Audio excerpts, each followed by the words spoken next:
Magandang araw! Sabado ng gabi kaya naman naisip naming mag-family night out. Minsan lang naman lumabas kaya sulitin na natin habang wala pang Monday. Pagdating namin sa Kenny Rogers, aba, punuan agad. Mukhang pare-pareho kaming naisip ng mga tao na huwag na magluto ngayong gabi. Kaya ang ending, tambay muna kami sa labas. Habang naghihintay, nagmasid-masid muna sa mga taong papasok at palabas. Baka sakaling may biglang tumayo at magbigay ng mesa. Makalipas ang ilang sandali, nakapag-order na rin kami. Pero syempre, hindi pa doon nagtatapos ang laban. Kailangan pa naming humanap ng mauupuan. Parang treasure hunt din pala ang pagkain sa labas kapag weekend.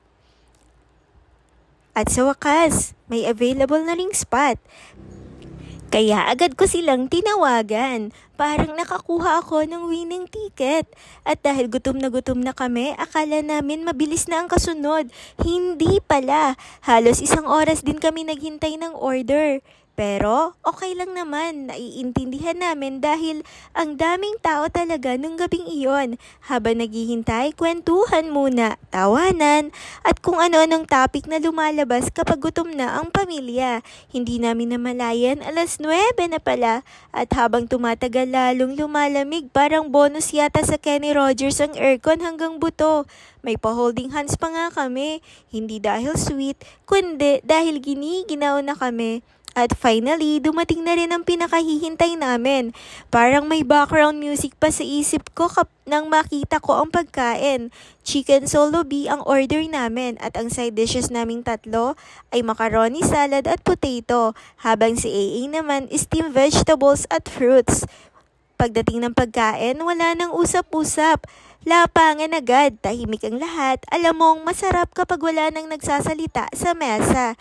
At habang tumatagal, nakalimutan ko na yata ang tamang table manners. Nung medyo paubos na ang chicken, hindi na ako nag-spoon and fork.